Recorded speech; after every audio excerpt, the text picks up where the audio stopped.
This bulletin is also live on Kesmi 107.1 FM across the world at 3news.com.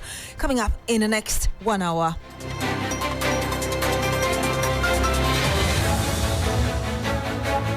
I ask the investigative bodies looking into his murder to expedite investigations to bring perpetrators to book.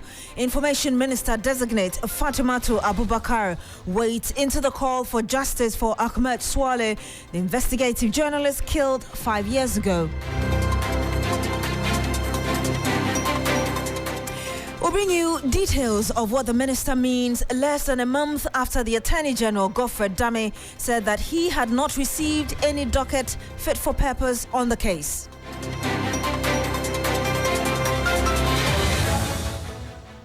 As the world marks International Women's Day, civil society groups sent Ghana calls on government to invest in girls and women to advance gender equality to promote inclusion.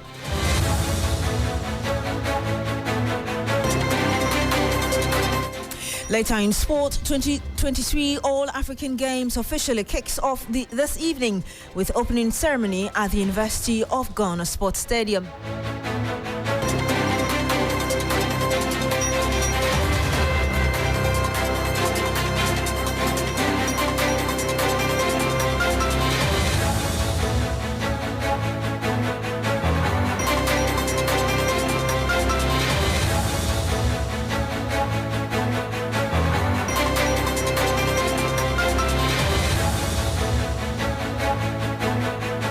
Thank you for joining us. I ask that the investigative bodies looking into the murder of investigative journalist Ahmed Swale expedite their investigations.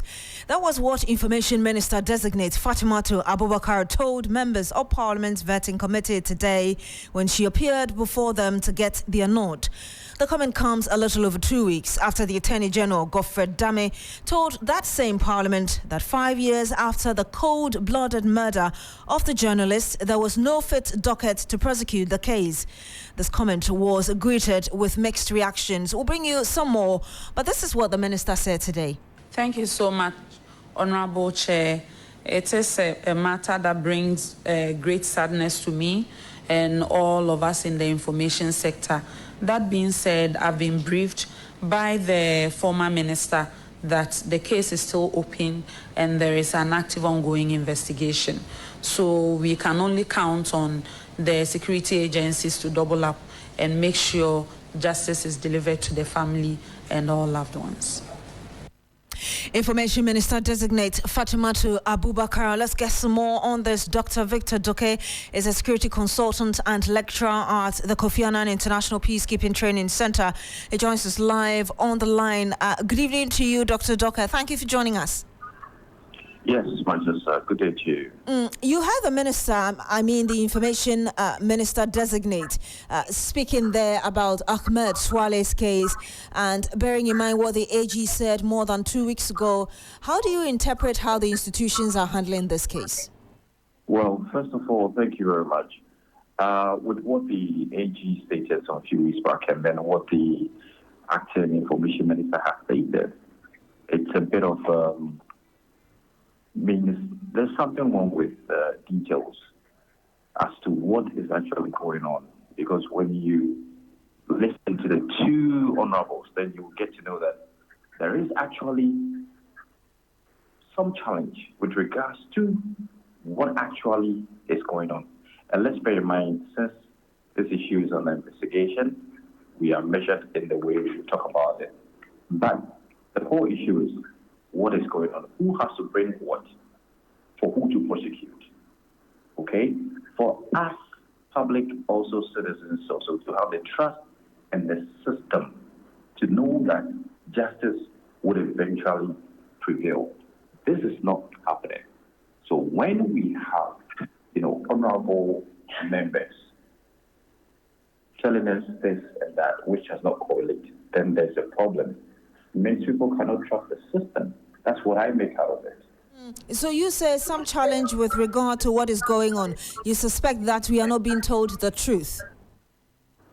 It seems so, because when you have the AG say the docket has not been brought, the acting information minister saying she hopes that the security services will, work on it. Work on what exactly? Because we've been told the docket has not been taken somewhere else. So what has to be worked on? So we have to look at what actually is the challenge here, and then we move forward from there. Other than that, we'll be having some sort of misinformation going on. You suspect we probably may not be told the truth, as it were, but in your suspicion, what do you think could be that which is missing? Well, maybe the docket has not been brought.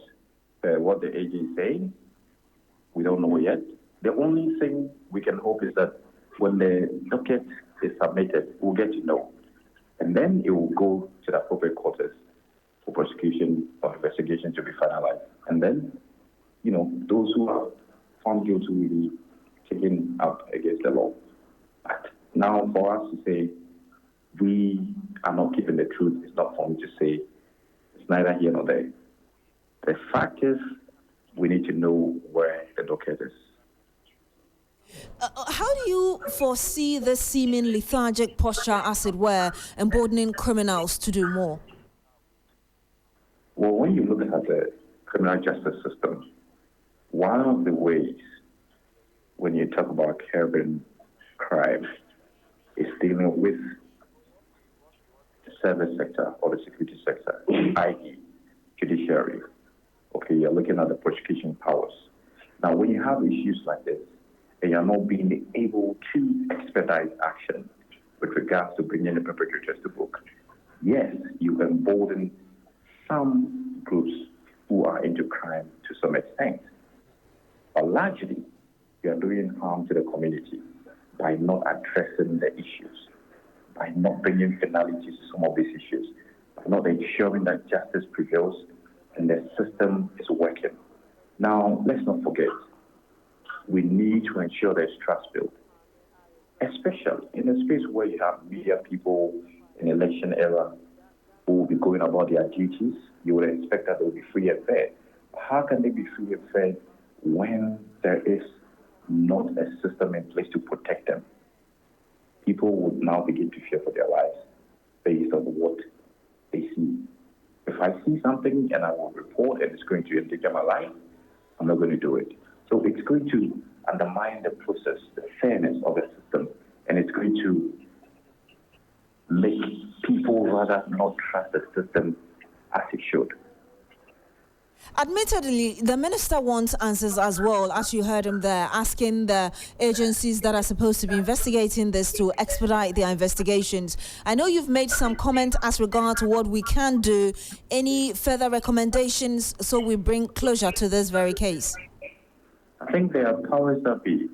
Now, if a word can come from the agency department to follow up, we need a designated office to ensure that whatever that has to be brought forward is brought forward for the process to continue. It's as simple as that, my sister. Thank you very much. We'll have to end it here. And that was a security analyst there speaking to us about the Ahmed Swale case, Dr. Victor. Dr. You're still here on Hot Edition with me, Beatrice Adu. Just stay with us.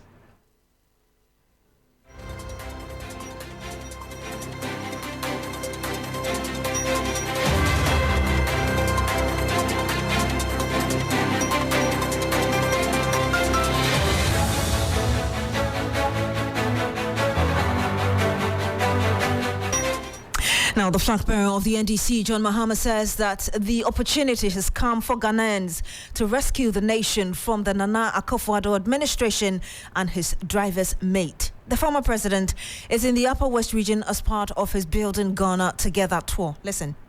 Yesterday, I named my running mate, Professor Nana Jane Opoku-Agyeman, who has been a long-time teacher. Many students have passed through her hands. And she has also been Minister of Education before. And so she is one of you. And so I'm sure that you have a representative and a friend in the highest office of the land, that is the presidency. And I'm sure she will take care of your interests and do the things that would improve the education sector and the teaching profession.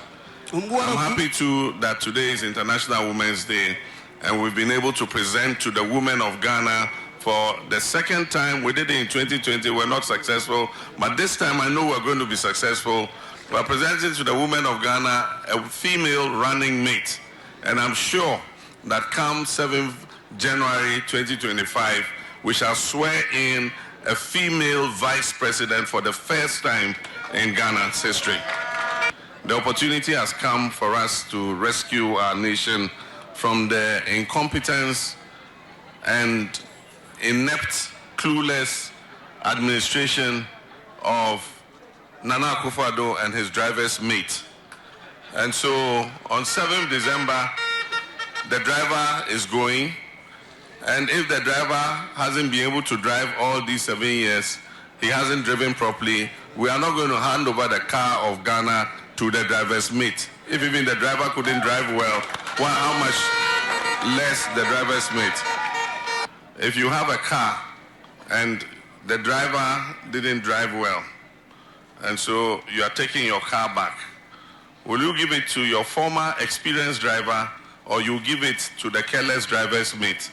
I will give it to my former experienced driver. I will not give it to the driver's mate. Former President John Mahama there. Komla Klucha is with him. He joins us live on the line. Komla, we've just heard the former president throwing shades there. What more can you tell us? Well, it does appear that as he's winding up on the Building Ghana tour, he has about 3 more regions to do.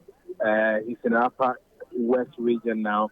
It's becoming a bit of a frontal one because one is winding up, and also the fact that Dr. Bawumia has set in motion, for want of a better word, the tone for the campaign with respect to some speaking points that where he spoke about him only being a mate and all that. And so John Mahama has been addressing the people of the Dafyama constituency of the Upper West region. He's done with that. He's just ended the engagement with the Wa traditional council at the Wallace Palace as well, where he's been reiterating the point of him giving the leadership of truth, the leadership of that exemplary life, and that he will not take for granted what the desires of the people are. But he's also been assuring the people of the Upper West region and most of the projects that he started under the administration, which was abandoned, they would go ahead and then see to a completion of it when they come to power. So these are some of the points that he's been making to the people. I know you're following the former president, but whilst there, with what the former president said, has there been any direct response from the governing MPP specifically to what Mr. Mahama just told us?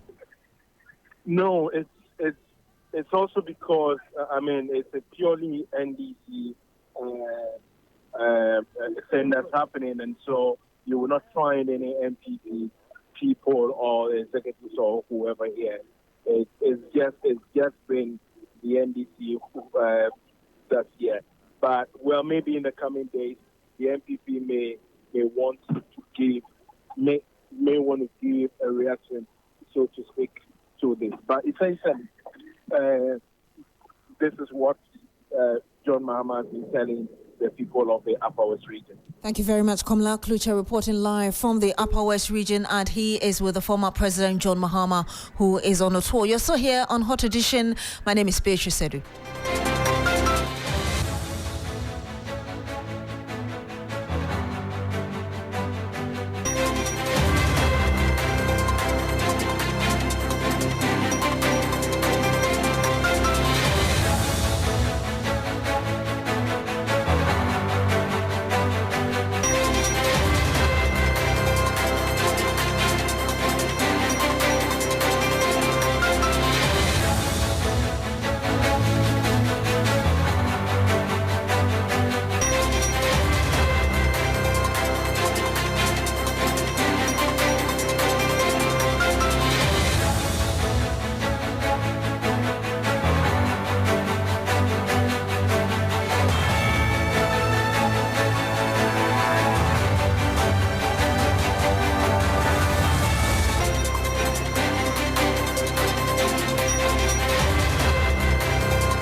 You're still here on Hot Edition on 3FM. And my name is Beatrice Adu. We stay in the northern part of the country because 3 persons have been arrested by police in Damango following a renewed chieftaincy clashes. There was hours of gun battle between supporters of Chief Yakubu Imoro and Chief Kelly Saidu at Langbonto, a suburb of Damango. The incident started around 5 p.m. Yesterday. 2 people sustained gunshot wounds. Now, after close to an hour of exchange of fire, it took the intervention of the police and the military to calm the situation.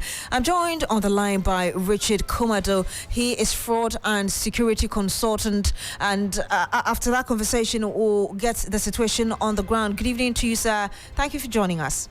Thank you. You're welcome. Do you think that these issues are becoming too rampant in just very few weeks and days indeed? Definitely, I agree with you. And if you consider the risk assessment we did from last year, September to February, chieftaincy has stopped it all. Chieftaincy has overtaken politics. It's just becoming too rampant. It's becoming too prevalent. And I think it's getting out of hand. What I suggest is that as a nation, we will need to have a look at the role of chiefs and what has been the importance of the chieftaincy institutions in national development. Then we can also look at why people want to become a chief when they know definitely it's not their turn. And that could resolve the issues we have in communities where they are forced to live with 2 chiefs with this level of crashes almost every now and then. Secondly, the police also have the opportunity to quicken up the steps in investigating those who are in their custody, because underlying tools behind why people get agitated and want to strike on opponents is influenced by certain personalities in society, knowing that the law is weak and the justice system has been so weakened that they cannot come after them. In as much as these chieftaincy issues may have their peculiar underlying issues, what do you think is sparking these, like I said, just so rapidly? Definitely is the laxity in the justice system. In societies where there's non-punishable of offenses, it rationalizes bad behavior and promotes anti-social tendencies in society. And what is fueling some of these things is impunity, and it is predacious characters who want to take on people at the least extent because they know the justice system has failed them. And you could also have some politicians behind it. Then the money bags who want to buy chieftaincy positions for their personal gain. You seem to suggest that there's a need for security agencies to up their game, but let's look at the specific issue for this latest clash in Damango. We understand that there was installation of a new chief. In this specific scenario, what do you expect the security agencies to do to handle this? If we had had a national conversation and a dialogue as to who become a chief, the processes of becoming a chief, the role of chiefs and their importance in national institutions, then we could empower the regional houses of chiefs and also edit or audit their processes. We have had houses of chiefs where anybody come and say, I'm a chief, then they install them and they allow them to go through the process. I think that has created a lack of due diligence within those institutions, and that is what is fueling it. Then secondly, why would people want to say I am a chief when they are not? Then thirdly, we know that we have security agencies with intelligence in these communities. These people who want to become a chief, with the statutory laws being reviewed and with the procedures of becoming chiefs being streamlined, then they will have power to say it is not your turn and you cannot become an instrument there cannot be an instrument as a chief. If you remember, it is the same case we are facing in Boko. There was a Supreme Court judgment for which the president gave credence to and established the military and the police watchdogs in Boko. Then we have the Upper East Regional House of Chiefs who accepted this. Then another chief was installed, and people look on. Rationalization of that bad behavior will promote chieftaincy installations all over the country because they know when Kwame did it, nothing happened to them, so we can also do it, particularly when these other people think they have political crowds following them. Well articulated in terms of how you think we should deal with this, but you do also know that chieftaincy issues are some of the hardest to deal with because people feel entitled to those positions. No, not definitely, not really. I disagree. I have followed chiefs and I have followed the chieftaincy institutions all over the place. Take peculiar places and they have peculiar traditions. When you come to a place like the Volta region, the Ashanti region, Adan, Accra, and many of these places, we have chieftaincy issues because the statutory procedures are not followed. Where people have clans and everybody know who becomes a chief, you cannot come from behind and jump your way into it. You have to be stopped. And because nobody stops them, they hide behind the politics, they hide behind the money bags, and they gather people around them and install them chiefs as chiefs, knowing definitely that it's not their turn or they have no position in the chieftaincy institution. We need to buy the bull by the horn. We need to be aggressive. We need to be proactive. And we need to be thinking ahead as to why our chieftaincy institutions are failures, and it's creating more chaos than becoming the productive ones we know them to be in the past. Mr. Komado, don't you think that if it was that simplistic, would have been able to deal with Boko in as much as there are criminal elements in what's happening? I was in Yendi when Ayana died. I was in the BNR by then. I can tell you the history. I know it so well. I can tell you everything. I live in Adan, and I can tell you the chieftaincy troubles they have and the processes. When you take Greater Accra, for instance, every political party that comes, there's a new installment of a Ghana traditional head or a traditional chief. We have failed it and we have left it. It's just like setting up a peace council when they cannot buy it. You are just creating many more layers and you are running away from the problem, which is a typical attitude of a black person in Africa. Wind it here. Thank you very much, Richard Komado. He is fraud and security consultant. Thank you for sharing your views with us as regards the chieftaincy crisis we are having, not just in Damango, but also bringing your perspectives on other cases across the country. You're still here on Hot Edition. My name is Beatrice Adu. Now, civil society organization St. Ghana has called on the government to invest in girls and women in the country to advance gender equality to promote inclusion. St. Ghana says that investment in women is not only imperative but also strategic to help achieve the Sustainable Development Goals. In a statement to commemorate International Women's Day, the CSO emphasized the critical role of investing in women's education, healthcare, economic empowerment, and leadership development to accelerate progress towards gender equality. We'll be having a representative from St. Ghana to give us details on this, but ahead of that, the Ghana Registered Nurses and Midwives Association is also calling on the government to earmark funds to improve remuneration and conditions of service for female nurses and midwives in the country. Listen to the president of the association, Perpetual Ofori Ampofo, making the call earlier. Call on our governments to recognize the benefits of investing in women, and in our case, as nurses and midwives, to ensure that we are recognized and valued for the unique contribution we make to societies everywhere.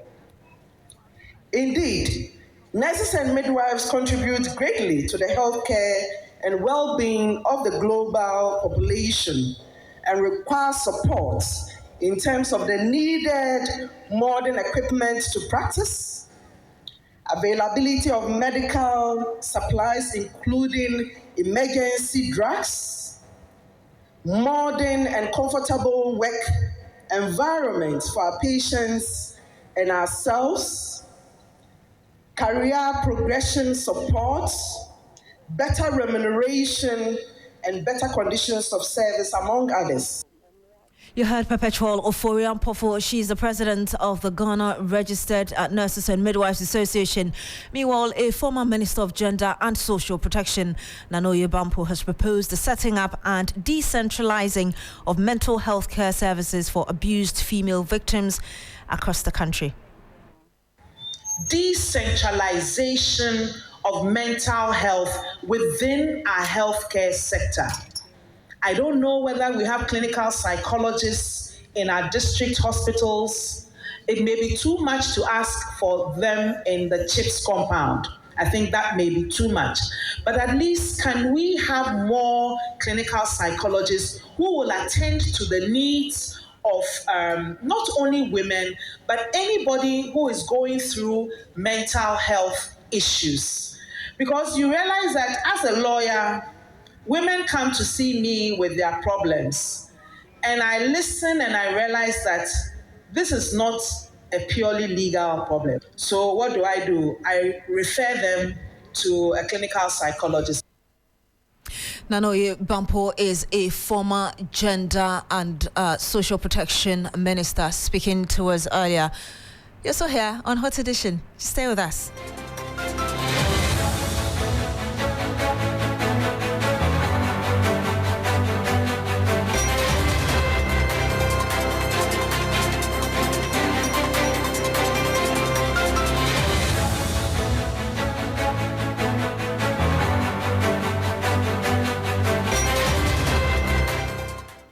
Let's have a conversation on this. I'm joined by Professor Smile GC. He is with, I believe, Global. She is with, I believe, Global Foundation, and that foundation works together with St. Ghana. With statement I read to you a while ago. Good evening to you, Prof. Thank you for joining us.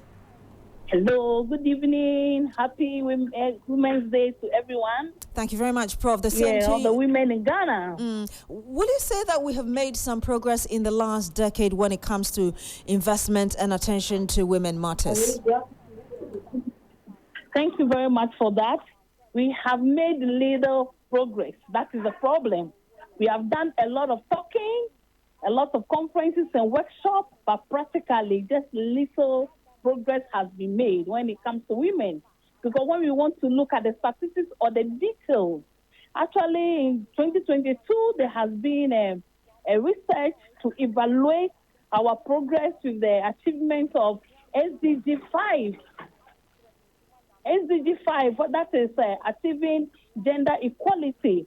And it was revealed that we have made little progress when it comes to violence against women, sexual harassment, and girl-child marriage, little progress. And that is really affecting women in Ghana. So these are areas, obviously, you expect that we should have made some progress as regards investment in women. Which other areas were you expecting that by now we should have at least made some progress there? Another key area is women in decision making. When we talk about politics, and we talk about serving on boards, and we talk about other big organizations.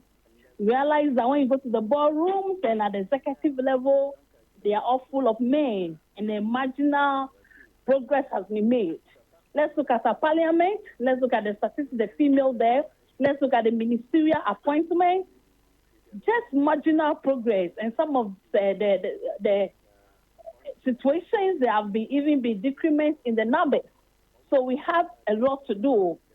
We've been waiting for this affirmative action bill to be passed in Parliament for more than a decade now. That's the surprising aspect. And every year we have this International Women's Day, we make noise, we talk, and everybody's talking about this, but the action is the issue. Okay, so you're saying we've made little progress. However, we've just had the biggest opposition party, the NDC, selecting or nominating a woman to be a vice presidential candidate. Shouldn't that be a big boost? That's a big one, and we commend NDC for taking that bold decision. I'm sure it wasn't easy for them at all, because there's still a perception about women that men will be able to perform better in that role.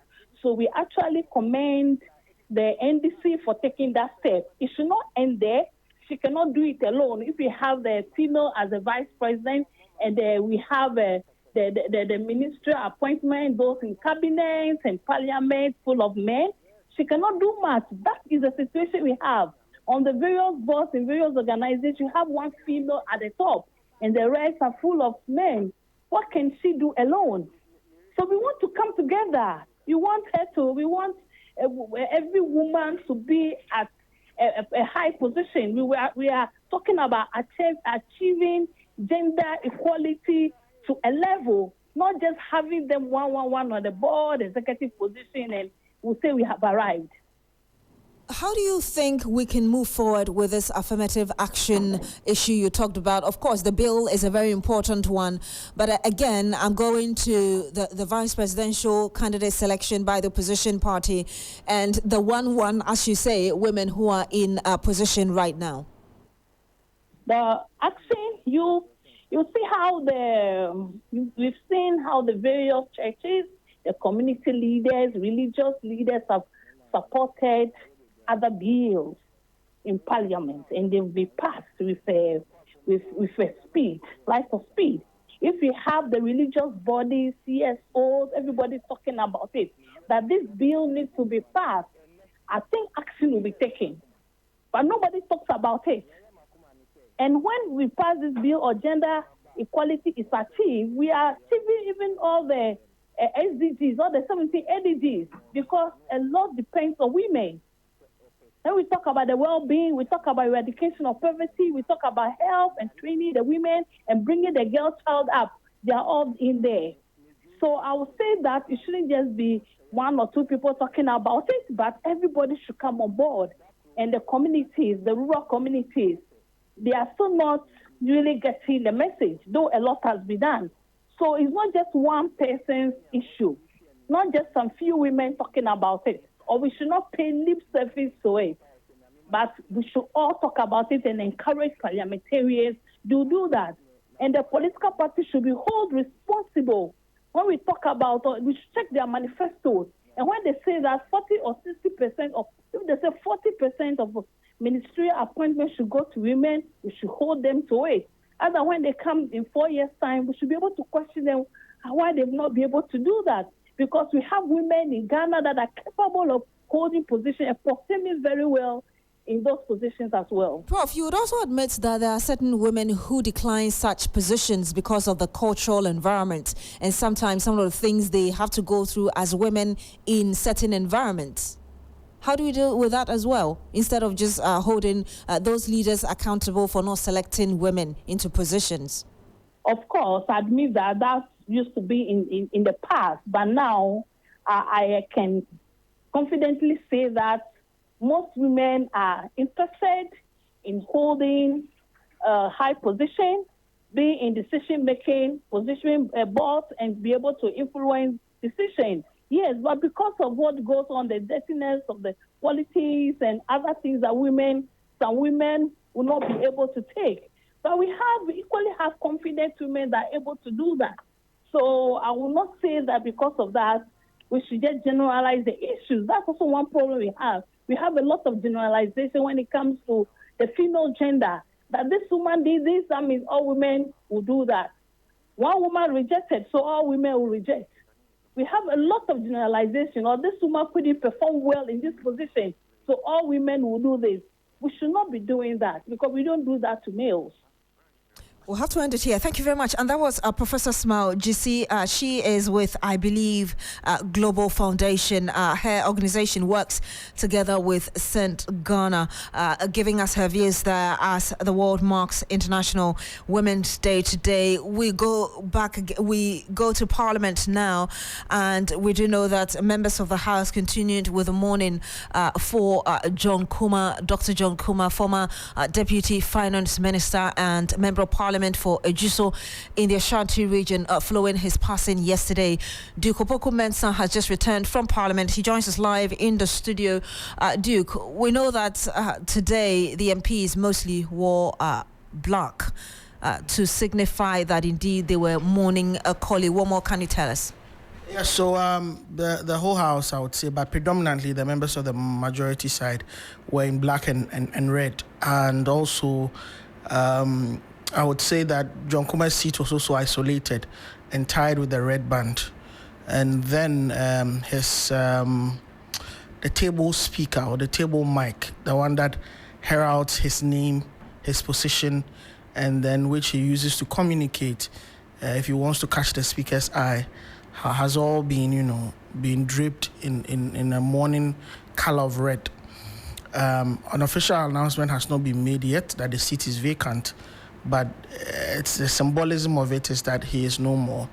And Parliament, during the deliberation or discussion on International Women's Day, Honorable Hawa Akumsi, Minister for Fisheries, who's also the acting minister for the gender social protection, gender, children and social protection, made a statement on the floor of Parliament on the occasion of International Women's Day. But before she made the statement, she requested that the House observes a minute silence in John Kuma's honor. So that was done. But business went about quite casually, people were not, in the best of moods and the best of spirits, until a loan agreement was tabled, which then got everybody flared up, and especially this $300 million loan from the International Development Association to be used by government to support the 2024 budget. The minority did not support the loan right from the committee. So at the committee level, they rejected the loan, and it was recommended for approval by the House by a majority decision. So that is what happened. It came onto the floor of the House. During the debates, a minority made the point forcefully that they think that government cannot be giving away millions of dollars in tax waivers, close to $500 million in tax waivers, under the 1D, 1F, and then turn around and come back to the House asking for loan to the tune of $300 million and another, which they did, which was also for $150. So when you put the two together, that's like $450 million. But be that as it may, it ended up passing. It was passed anyway. But the minority expressed their reservations, from Atuforsen to Muntaka, Mubarak, and all expressed their reservations. But at the end of the day, it passed. So they were supposed to wrap up the State of the Nation address debate today, but it didn't happen. And so we don't know when the Speaker is going to do the official announcement. We know that the family would have to officially inform the Speaker of Parliament, and then the Clerk of Parliament would have to write to the Speaker, to the Electoral Commission, after which within 7 days it will be declared vacant, and after that within 30 days a by-election must be called in Ejoso. We'll go a bit into that, but I want us to hear Muntaka Mubarak when he spoke in Parliament today. That are listed for the tax exemptions, and as members of Parliament, whether we are really doing our oversight very well. That is why, because of those challenges, that is why you see almost every company is running to this house for a tax waiver, because they know we are not doing proper scrutiny. Not only us, but even the Ministry of Finance itself. It has become a social business for people in government to simply bring tax waivers, hoping that once it goes through, it becomes business for others. We are saying that simply. Yes, we agree with you. Even in the US, in China, all those things, they do those things to entice companies to invest. But what they do is that they turn it as tax credit. So it becomes a tax credit in your account. So when the year comes and you're going to pay your tax, then it is then deducted. Because you have to pay the tax, you want to justify and show evidence that these are truly deductibles. But they're not the way that we do as upfront. Mr. Speaker, it will be very difficult for us as a country and parliamentarians who are supposed to protect the press and play oversight to sit down. You heard Muntaka Mubarak there. We also told still on the passing of Dr. John Kumah, we are told that the Vice President, Dr. Mahmoud Bawumia, has visited the residence of Dr. John Kumah in Accra. Daniel Opoku witnessed that event. He joins us live on the line. Daniel, what more can you report? Right. So basically what the Vice President did today was to visit the residence of the late Dr. John Kumah. And he was accompanied by the Chief of Staff, Madam Premier Sopare, then also Mr. Kabnet Japan, other party big will accompany the Vice President to his residence. But basically, he did not speak. We realized that when you look at the mood of the Vice President and that other party, they were disturbed, and they also expressed some shock. Even though the Vice President did not speak, he finally signed a book of condolence, trying to express his sympathies and also condolences to the family of the deceased. And currently what they are doing is to patiently wait for them, what the family will decide, and finally then the Vice President, together with government, will step in and see what kind of support could be provided to the family. Thank you very much, Daniel Opoku, for bringing us that update as regards the visit of the Vice President to the residence of Dr. John Kumah, former Deputy Finance Minister in Accra. Duke Opoku Mensah with our political desk is still in the studio with us. Duke is still on Dr. John Kumah. You earlier mentioned that his death has not been officially announced in Parliament yet, but at least there was the observing of 1 minute silence for him and all of that. Were there commentaries from particularly the Speaker and other members of the House? On the floor of the House, no. In fact, we even struggled to get interviews for members to get to speak on the issue. Just suffice it to say that today is the second Deputy Speaker who presided. And he did indicate that even if not for Madam Harkumson asking for the minute silence to be observed. Parliament itself today had it on its program to get that observation done for in honor of Dr. John Kuma. We know the family will have to officially inform the speaker, then the speaker will trigger the processes that will then lead to the by-election. And before you go, for the passing of the $300 million, we do understand that at a point, the Finance Minister, Amin Adam, had to intervene or come in before the process went through. Can you tell us at what point? Yes, there was a very heated debate, as you can tell from the tone of Muntaka Mubarak. And so after all the submissions were made, the Minister for Finance then had to rise up on his feet and indicate that he's willing to make some concessions and so that there can be some consensus reached by both parties of the House, because this is money that they critically need to finance the 2024 budget. Let's listen to the Finance Minister. Finance is preparing about 7 billion Ghana cedis of exemptions to be brought to Parliament for consideration. Mr. Speaker, I'm not aware of this, and I'm not preparing exemptions of about 7 billion Ghana cedis for consideration by Parliament. But, Mr. Speaker, having said this, I've taken note of the concerns of honourable members, particularly my friends from the other side, regarding the exemptions, the tax exemptions for some projects. And I want to assure them that I will take a look at these exemptions, I will rationalize it, I will review it, and I'll come back in 2 weeks to report to Parliament. And I hope that when I come, honourable members will support me in whatever rationalization we are going to do. Mr. Speaker,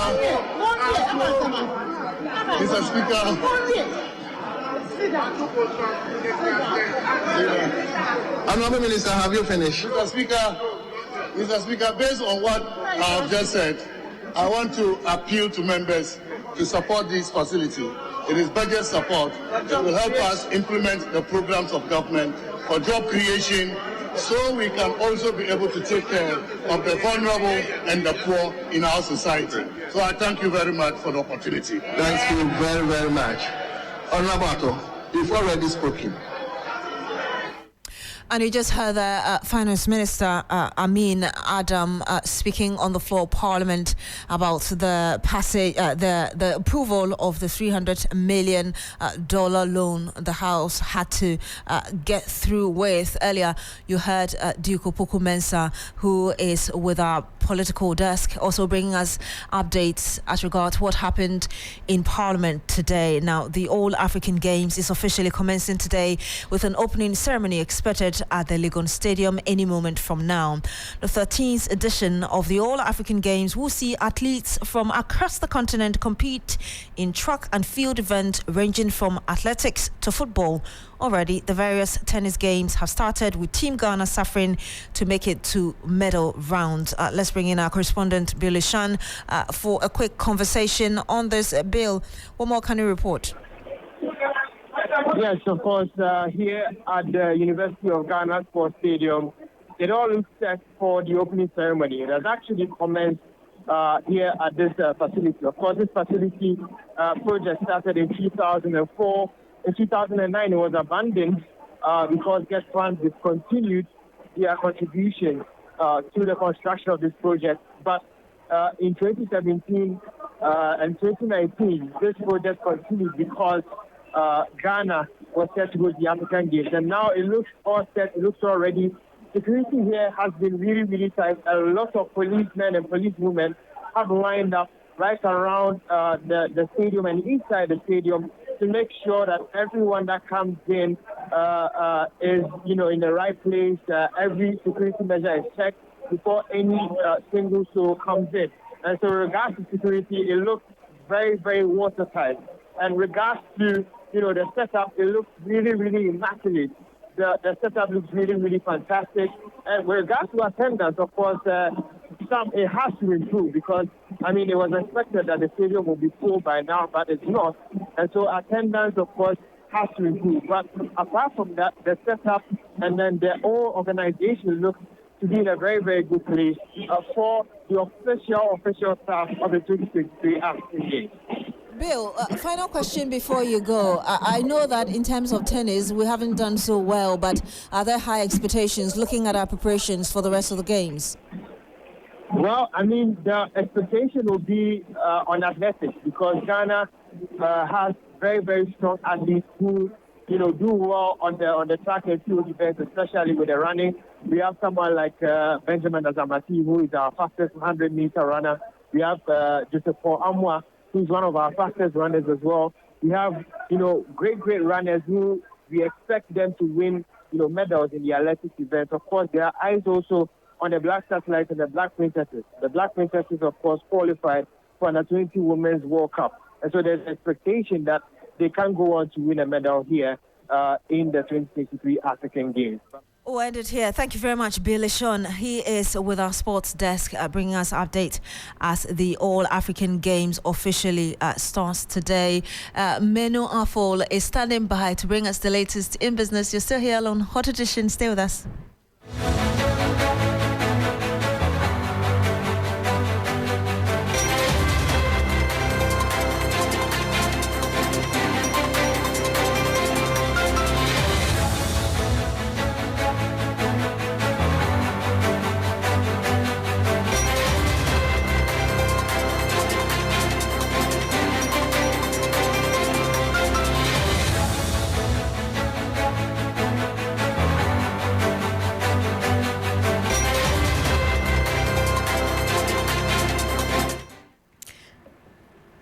Good evening. It's time now for the business segment on Hot Edition with me, Meno Afo. Now, as we celebrate International Women's Day, CEO of Lorraine HR Services, Dr. Mrs. Ellen Hagen, has urged all women to excel in their fields, thereby challenging the narrative of lack of inclusivity in the corporate world. She made the remarks at the launch of Vivo Energy Ghana's She Power project, which aims to empower women to achieve greater heights in their chosen careers. What can women do to make ourselves what I call implementation ready? When we are given the opportunity and we fail, it is as though the entire women populace has failed. You would have spoiled the chances of other women who would have occupied that position. So we as women must walk with that knowledge and with wisdom. That is not all about us. Be excellent at your job, so much so that even if you were away on maternity leave, the bosses will count the days until you return.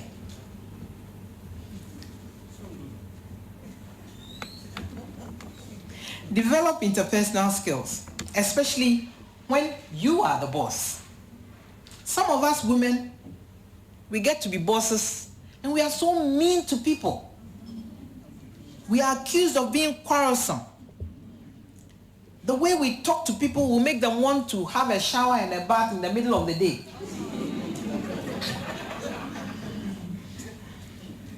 Women, let your colleagues and subordinates thank God every day for you.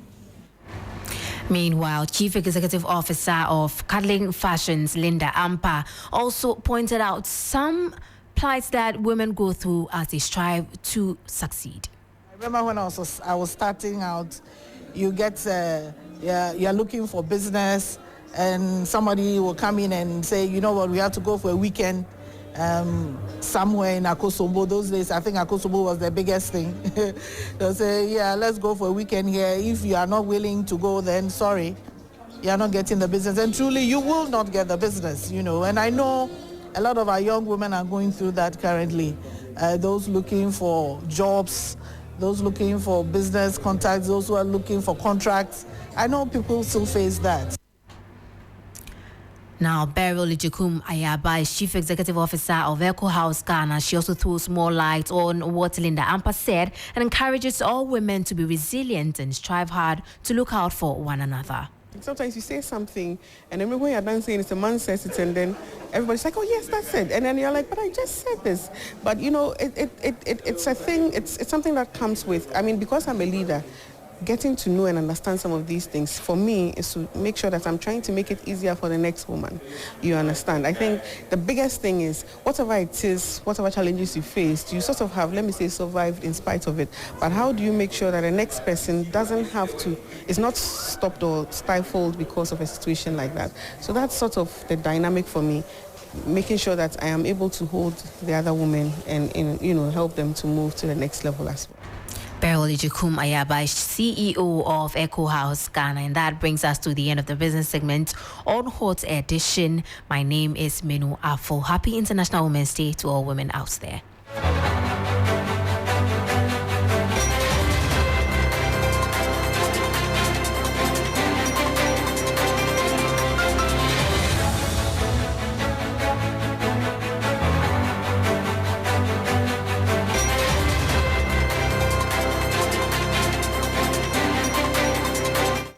Hello, good evening. Let's do sports news now here on Hot Edition. My name is Yao Ofusulabi. To our first story.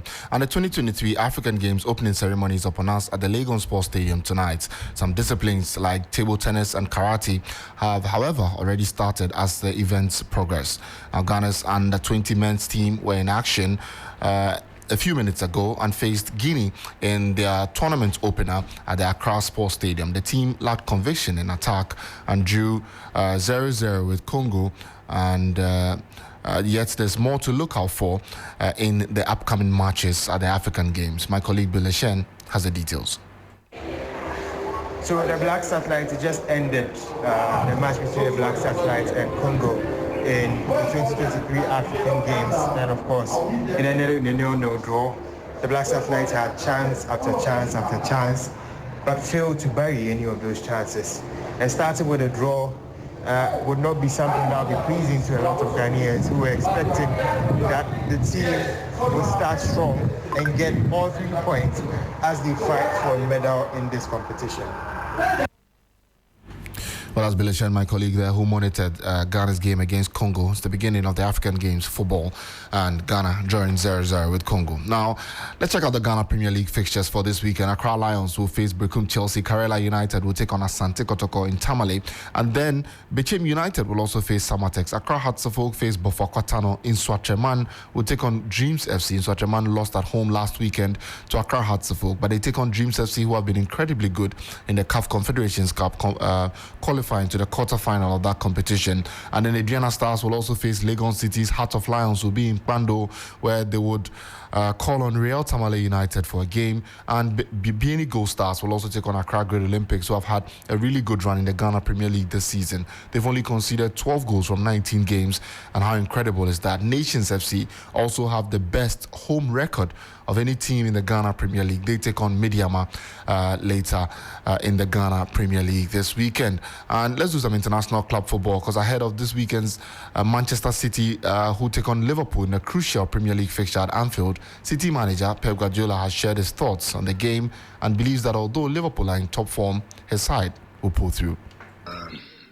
The quality of some players, new players, make the game a little bit different. The main pattern are the same, so we know it quite well. I think they know us, but real details you have to adjust the forms, the quality individual players they have.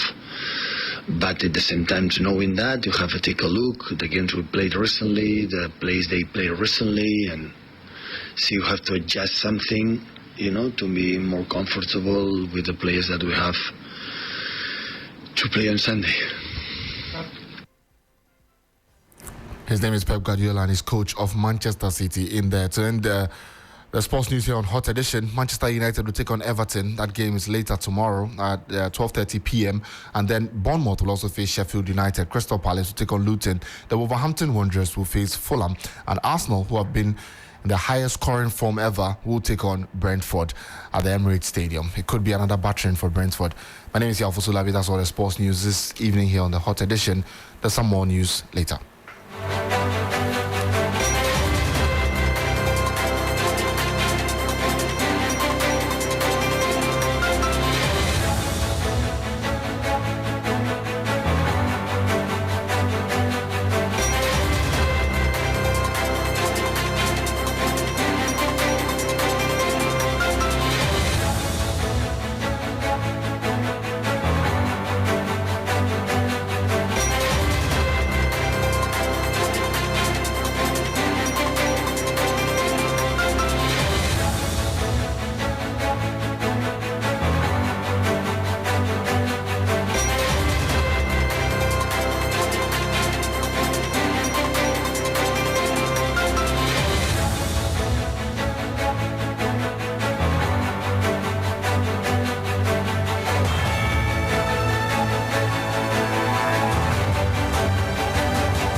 Thank you very much, Yao Fosulabi, for bringing us the latest in the world of sports. You're still here on Hot Edition. My name is Beatrice Adu, and stories we've brought you so far. We heard Information Minister designate asking investigative bodies to expedite investigations into the murder of investigative journalist Ahmed Swale. We brought you some analysis. Also, as the world marks International Women's Day, civil society group sent Ghana calls on government to invest in girls and women to advance gender equality to promote inclusion. Let me bring you some of your thoughts as you've shared them on social media.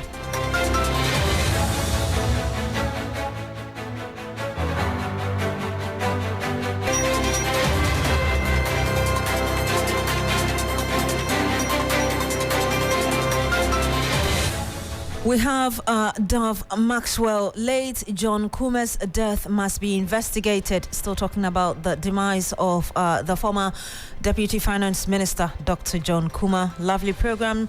Okay, we have Ibrahim Musa.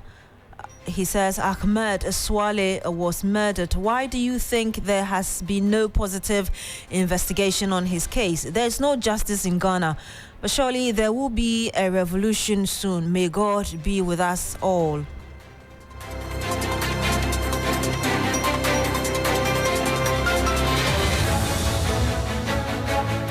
There are some more messages. Thank you very much for sending them. But that's how we end a Hot Edition here on 3FM.